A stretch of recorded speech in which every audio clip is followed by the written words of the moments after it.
Bah écoutez, ce soir, on va se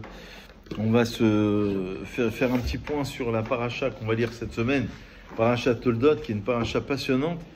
En vérité, cette paracha, elle concerne toute l'histoire d'Israël. J'ai étudié un petit peu, évidemment, avant d'entamer ce cours, différents textes que je vais essayer de partager avec vous. On a la naissance de deux grands personnages. J'ai commencé à en parler d'ailleurs hier soir pendant le cours entre Mincha et Envit. On a Yaakov et Esav.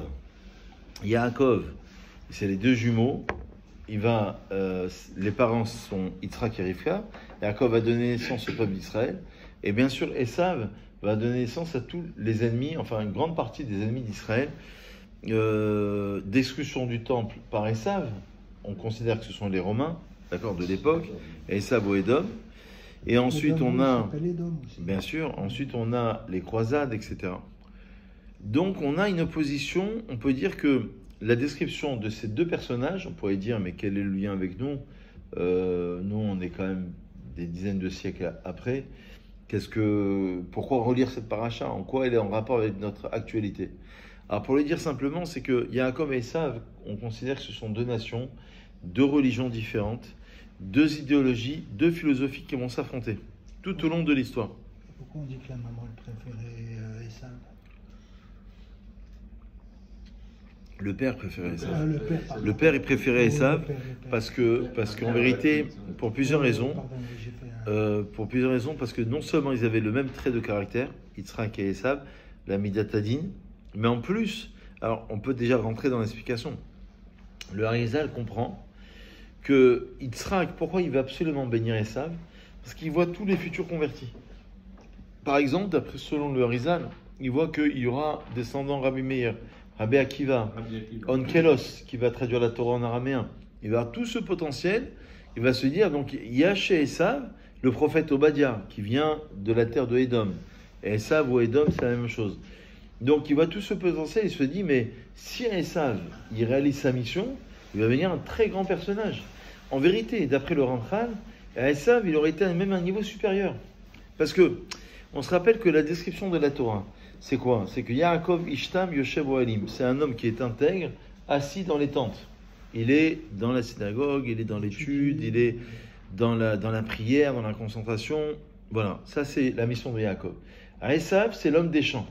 Or, la traduction, l'explication de l'homme des champs, ça veut dire l'homme qui va construire le monde, il va construire la société, il va construire quelque part le monde de l'extériorité, le politique, l'économie, le social, il va construire tout cela. Donc normalement, Esav, tout comme Yaakov, il avait une mission particulière. Ce que je voudrais vous dire par rapport à nous, notre actualité, parce que quand on lit ces parachutes, c'est important de voir le lien avec nous. Parce qu'on se dit, c'est des vieilles parachutes, des vieilles histoires. Alors, il y a deux rapports qui sont pratiquement évidents. Premier lien, c'est que les gens disent, ouais, mais je suis né comme ça, je suis né impulsif, je me mets en colère rapidement, je suis jaloux. Tu as la mida de Esav, tu as peut-être cette mida, le même trait de caractère, mais tout l'objectif, c'est de prendre ce caractère-là et de le canaliser, de le transformer. L'exemple classique que l'on donne, on dit classiquement, c'est comme quelqu'un qui veut, qui veut verser du sang, on va le venir, devient shochet ou devient moël. Soit tu vas abattre les animaux, soit tu vas circoncire, tu vas verser du sang dans la kedusha. Ça veut dire que tu vas utiliser cette mida, ce trait de caractère, et tu vas essayer de le transformer. Ça, c'est le premier enseignement de Esav. C'est-à-dire qu'Esav, dans le ventre de sa mère, Rachid le dit clairement, lorsqu'il passait devant les maisons d'idolâtres, il voulait sortir. Et lorsqu'il était devant les maisons d'études de Shem et de Hever, Rachid dit, c'était Yaakov qui voulait sortir. Donc, non pas qu'il n'y avait pas de libre arbitre, il y avait un libre arbitre, mais ils auraient pu justement canaliser cette pulsion. Et on apprend un deuxième enseignement qui est clair, c'est que, en vérité, le Ramchal explique que toute cette paracha, de dire que Yitzhak il avait 60 ans lorsqu'il a donné naissance à Yaakov et avec Rivka à Yaakov et Esav, de dire qu'il va y avoir deux peuples qui vont naître de ces deux frères jumeaux. Il dit tout ça c'est la fin des temps, c'est l'époque du Mashiach, c'est la description d'après le Ramchal. Il y a un long passage dans le Ramchal qui explique bien cela en long et en large, la description du Mashiach ben Yosef, Mashiach ben David, la dernière guerre de Gog ou Magog, l'affrontement et la révélation de Messianique. C'est-à-dire que même dans cette première paracha, en vérité, c'est incroyable comme explication parce qu'on n'est même pas dans la naissance, on est au stade embryonnaire, on est carrément dans le ventre de leur mère. Donc, Esav est cultivé. Exactement. Et dans le futur, il va être cultivé. Exactement. Donc en vérité, dans le ventre de la mère, on n'est même pas à la naissance de ces deux individus qu'on nous donne déjà la description de tout ce qui va se passer, c'est-à-dire la description du temple, du futur Israël, des opposants de Amalek, de Esav, jusqu'à la fin des temps. On peut les lier donc à Amalek et ça. Ah oui, ah oui. Mais moi peut-être, regardez, pour actualiser un peu plus les propos, je pense que le combat d'Israël d'aujourd'hui est justement relié à la paracha.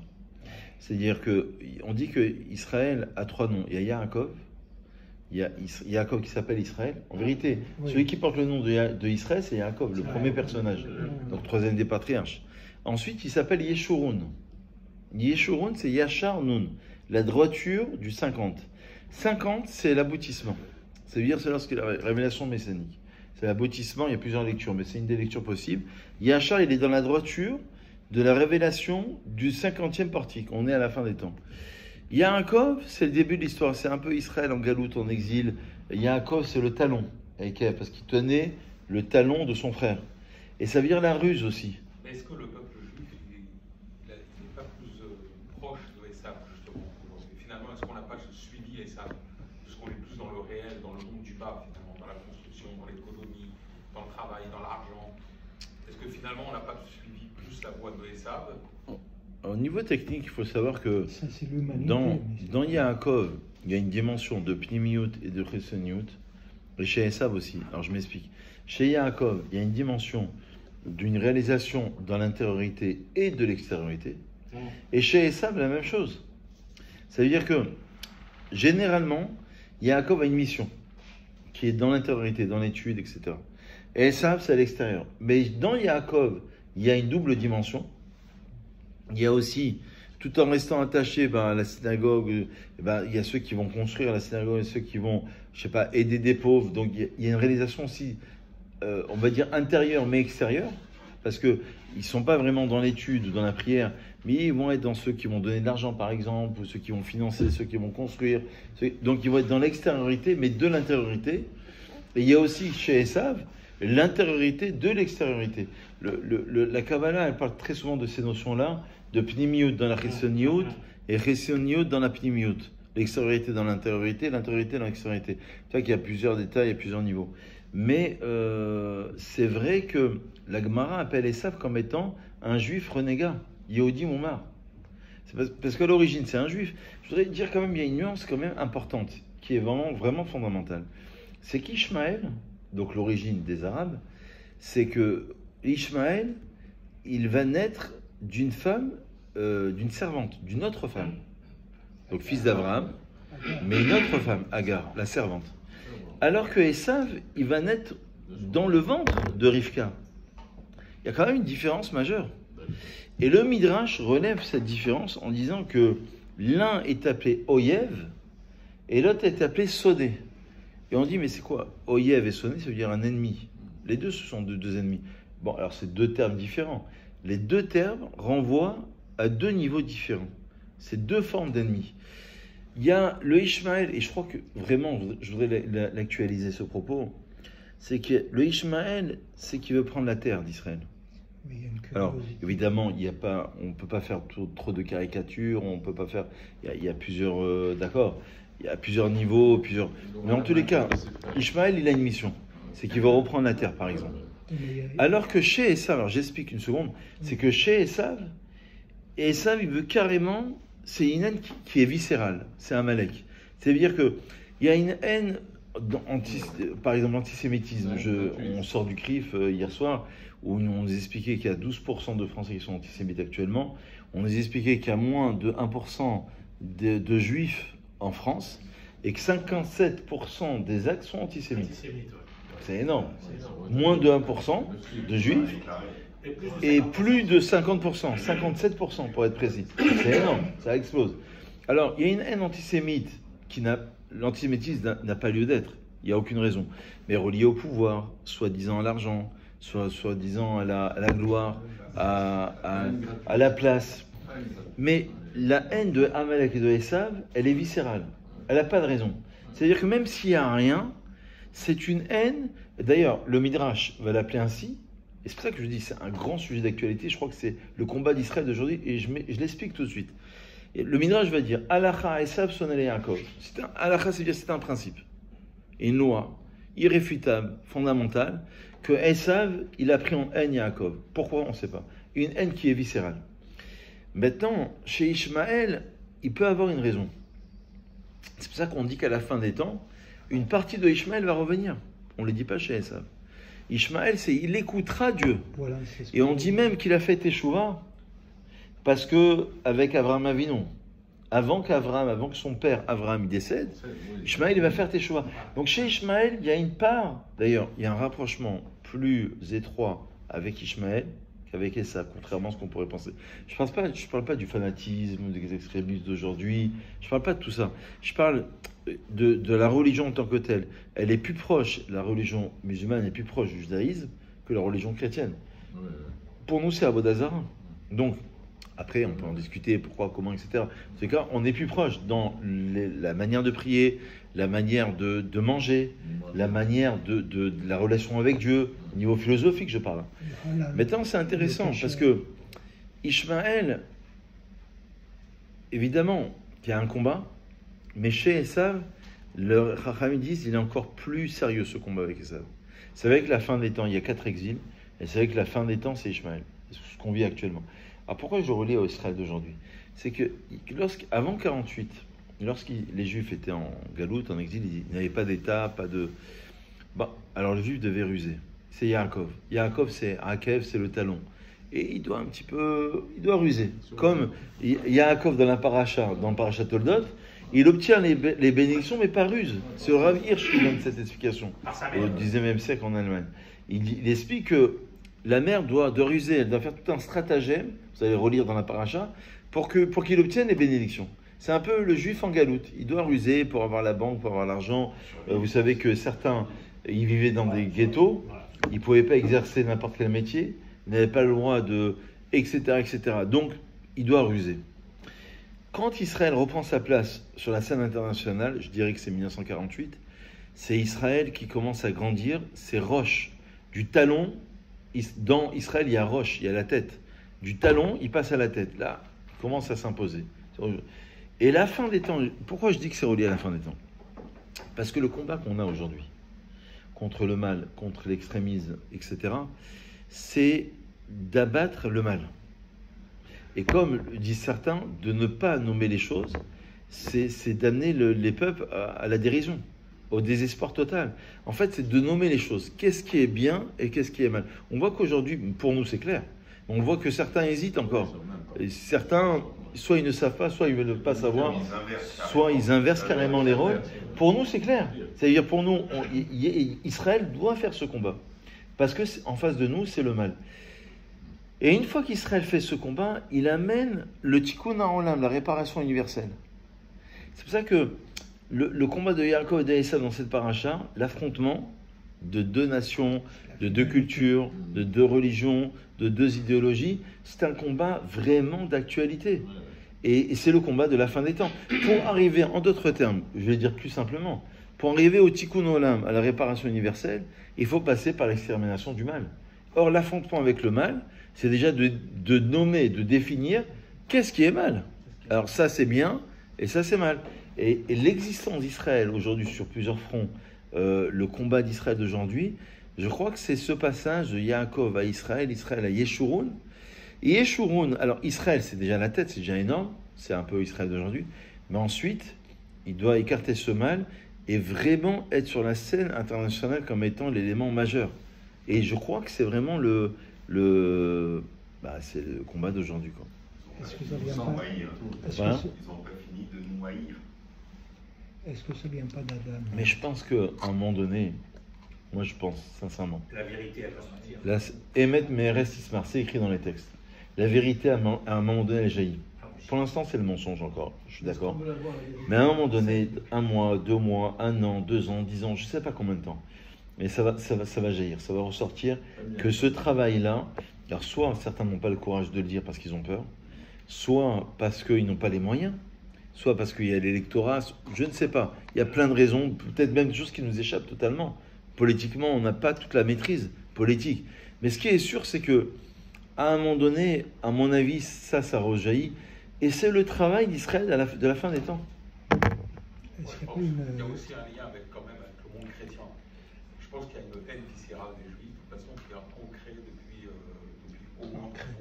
C'est le faux Christ. Viscéral, c'est-à-dire que le faux quand tu Mashiach. disais, la banque, la presse, le pouvoir, quand ça tu représente 1% de la population, c'est peanuts. Il y a une haine maintenant générationnelle, c'est-à-dire qu'aujourd'hui, ceux qui naissent maintenant, ils sont antisémites. Est-ce qu'on ne pourrait pas poser peut-être la question? Je parlais avec un journaliste hier qui me posait ces questions. Et moi, je pense, je sais pas, je m'interroge, je me dis, quand le Ramchal nous dit que dans la vie, il y a la raison proche, c'est que l'avenir des Juifs en France, c'est une vraie question. Il y a une menace, etc., etc. Il y a l'antisémitisme qui grandit. Donc, pour nous, pour nos enfants, quel est l'avenir? Et moi, je me dis, d'après le Ramchal, il y a une raison plus lointaine. Est-ce que ça ne voudrait pas dire aussi que Hachem fait bouger les dés, fait bouger l'histoire, pour faire avancer l'histoire? Parce que notre place, elle est où? Réellement, elle est en Israël. L'aboutissement des Juifs... Non, notre place... Oui, mais alors, pardon. Ça veut dire que pour faire avancer l'histoire, admettons, soyons... Et pour faire avancer l'histoire pour la création de l'État d'Israël, il a envoyé 6 millions de Juifs... C'était une façon de faire avancer l'histoire aussi, alors. Ça, je sais pas. Ça, je sais pas si on peut dire. Est-ce que ça vient pas Non, moi je dis autre chose. Je dis quelque chose de plus simple. Je dis que il y a la raison proche de se dire, est-ce que l'État a toujours protégé les Juifs jusqu'à aujourd'hui, on parle en France, la police municipale, la police nationale, ils sont toujours là. Mais à un moment donné, c'est vrai que les Juifs se posent la question de savoir, le salon de l'Aliyah, il expose, de savoir quelle est notre place. Moi, je dis simplement que derrière ce qui se passe, est-ce qu'on ne serait pas en mesure, nous, de se poser la question de savoir, est-ce que Dieu ne nous attend pas en Israël? Parce que le rôle des Juifs, notre place à nous, pourquoi 90% des Juifs français, pourquoi ils sont sionistes à fond? Je dirais même 99%. Peut-être même 100. Alors, on va dire 99. Ouais, ça vraiment 0,1. Mais pourquoi ils sont plus... Qui sont à gauche et qui sont... Non, mais pourquoi ils sont sionistes? Parce qu'en vérité, fondamentalement, c'est un appel aussi de la terre d'Israël pour ce peuple-là. Et je vous dis, c'est la paracha, c'est Yaakov et Esav. Mais bien sûr. Alors, moi, je pense qu'on regarde, d'abord Pompée, il n'est jamais rentré, il était avant l'ère vulgaire, donc en 80 avant, ils étaient déjà en antisémite. Donc déjà, on va remonter à l'antisémitisme avant le pendule. Moi, je crois que dans l'histoire du peuple juif, toute l'histoire au Moyen-Âge, etc., les Juifs ont toujours pensé retourner en Eretz Israël, même puisqu'on dans les Tfilotes, etc., on va toujours dit. Par contre, moi, ce que je crois, c'est qu'à chaque fois que les Juifs se sont implantés dans un pays, ils ont oublié d'où ils venaient, Dieu leur donne une maca pour les réveiller. Et à chaque fois qu'on voit dans l'histoire du Moyen-Âge, etc., à chaque fois que les Juifs se sont sentis proches du pouvoir, il y a eu une catastrophe. Là, je pense qu'aujourd'hui, on a tellement dormi depuis malheureusement l'épisode de la Seconde Guerre mondiale, les Juifs se sont sentis de nouveau. On a pensé que la Shoah allait éteindre l'antisémitisme. Aujourd'hui, on se prend une grande gifle pour se réveiller en voyant que ça n'a rien changé, ce que tu disais tout à l'heure. L'antisémitisme est viscéral, c'est qu'on parle des sables, c'est chronique depuis qu'on a reçu le matin de Torah, donc il y a une jalousie, on doit être une nation prête pour les nations. Et ça, c'est une jalousie mortelle. Alors, tu vois, moi je te rejoins. On n'est que 16 millions. Je te rejoins. On a quitté Israël à la destruction du deuxième temps. Oui. C'est là qu'on s'est dispersé. Mais moi, je vous rejoins entièrement. Mais moi, je me demande si derrière tout cela, pour moi, c'est même une certitude, c'est un appel de Dieu. Ça veut dire que finalement, c'est un appel pour faire bouger l'histoire. En se disant, voilà, sachez que vous, c'est-à-dire nous, les Juifs, on a une mission. On a un rapport avec la terre. On n'a pas juste un rapport religieux, ce que je voudrais dire. Il y a le rapport religieux qui est important, la synagogue et les cours, etc. Moi, je le défends, ça. Mais il y a une appartenance collective, nationaliste, à un peuple. On dit dans la bracha, quand on monte à la Torah, il nous a choisis parmi tous les peuples. Il y a la notion de peuple qui intervient. Et après, il nous a donné la Torah. Donc, il y a la notion, parce que la notion collective, ça veut dire que j'ai besoin de l'autre pour me réaliser. C'est-à-dire que seul, moi, c'est vrai qu'on pourrait penser à ma mère. Je pourrais dire, je vais en haut de la montagne, je fais mon Shabbat, je prends ma nourriture cachère et tranquille. Mais c'est pas possible. Pourquoi ça n'a pas d'écho? Pourquoi ça n'a pas d'écho dans le, j'allais dire, dans le regard des autres? Pourquoi les Incas, les Aztèques, justement, ils ont cette notion, on leur accorde cette notion de peuple, alors qu'ils sont exterminés depuis 5000 ans, et que bon, c'est des Mexicains aujourd'hui, et que nous, on n'a pas le droit, justement, on n'est pas dans le regard de l'autre, on n'a pas le droit à cette notion de peuple et de nation. À cause du Matan Torah. Parce que Non, je pense que l'histoire de Esav, dont on parle aujourd'hui, elle est reliée à ça. Ça veut dire que Esav a pensé, avant 48, même bien avant, je dirais même depuis la destruction du temple, avoir repris la place de Yaakov. Vous savez, le combat, je ne l'ai pas précisé assez, dans la paracha, c'est qui a le droit d'aînesse. Il va lui vendre son droit d'aînesse, donc d'être premier-né, pour un plat de lentilles. Finalement, qui est le premier en fait, en clair? C'est toi ou c'est moi? Donc c'est deux jumeaux. Alors peut-être qu'en psychologie, il n'y a pas de psychologue ce soir, mais en psychologie, on pourrait aller très loin sur le combat, le rapprochement ou le combat entre deux jumeaux. C'est aussi qui a la primauté.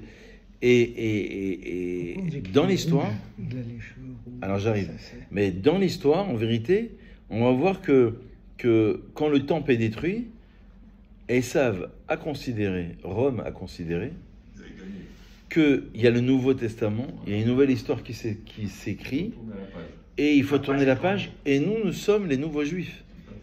Et quand nous, on revient sur la scène de l'histoire, et on dit non, en 1948, ça veut dire 2000 ans après, c'est énorme 2000 ans, on aurait dû se perdre, on revient, on dit, cette terre, c'est à nous, c'est pas à vous, c'est à nous. On dit, quand Israël revient, ça gêne. Et c'est le combat de cette paracha. C'est pour ça que je vous en parle ce soir. Je voudrais vous éclairer sur ces parachiotes qui sont le fruit de notre actualité et qui sont en rapport terrible. C'est un rapport direct avec l'actualité. En disant finalement, alors, qui c'est le premier? Alors, nous, d'après notre lecture, c'est nous. Mais d'une manière claire, à 100%. Le Ramchal, il dit, la fin des temps, le Tikkun Olam, Daniel, le Tikkun Olam, la réparation universelle, c'est qu'Israël est au centre, et les nations, parce qu'il y a aussi la réparation universelle avec les nations. Il y a une partie qui doit disparaître, mais il y a aussi d'autres nations qui sont là. Donc ça, il n'y a pas de problème. Au contraire, c'est pas qu'il n'y a pas de problème, c'est la réalisation, c'est l'aboutissement. Et on a besoin, de ces nations, mais c'est Israël qui est au centre. Et moi, je pense, tu vois, Jérôme, que un des points gênants, c'est celui-ci. C'est comme dans une famille, dans une communauté, qui règne. Kol echad rotse limlor. Comme on dit dans le Midrash, chacun il veut régner. Et Kol echad omer ani emlor. Chacun il dit, c'est moi qui vais régner. L'Agmara dans Sanhedrin, elle dit, Dieu il propose à un personnage qui s'est rebellé Yarovram contre Hachem, et il lui dit, je te fais rentrer, si tu fais, tu vois, je te fais rentrer au Gan Eden. Avec Ben Ishaï, le fils de Ishaï, c'est le roi David. Il lui dit, mais mi Baroche, qui est le premier? C'est lui ou c'est moi? D'accord, tu fais rentrer au Gan Eden, mais c'est qui le premier? Donc ça veut dire que, fondamentalement, je pense que derrière tout cela, c'est de vouloir effacer Israël, de vouloir remplacer Israël, et quand Israël redevient ce qu'il doit être, c'est-à-dire reprend sa place d'origine, ben ça c'est gênant, etc. Est-ce qu'il n'y a pas une origine au niveau du Gan Eden de la faute de Adam, voilà, il a fait créer le mal, il nous a fait connaître le mal, et le mal il réside partout dans le monde. Bien sûr. Un jour j'étais à Corté, qui étaient les spécialistes de la génération de nos parents. Moi ça m'a guidé parce que bon. Donc il faut faire Tikkun Adam. C'était les nazis. Et un jour j'étais dans un colloque de nazis, parce que j'ai un nom qui passe bien, et ça me permet de voyager, comme on dit.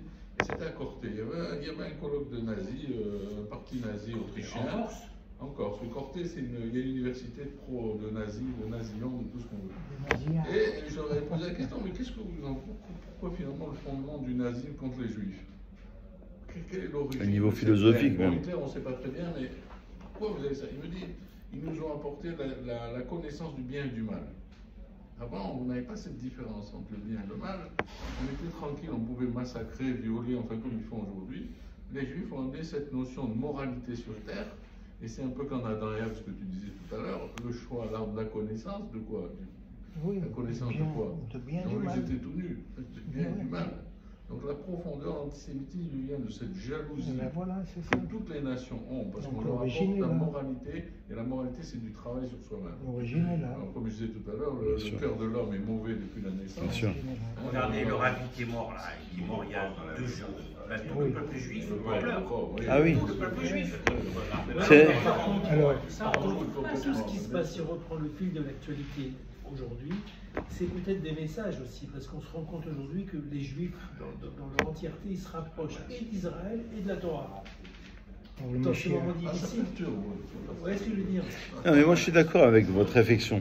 Votre réflexion, elle est très très importante. C'est-à-dire que finalement, il y a un appel, il y a le risque qu'Israël s'endorme. Aujourd'hui, regardez, depuis le 7 octobre, c'est paradoxal. On aurait dû en vouloir à Dieu, on aurait dû se rebeller contre Dieu.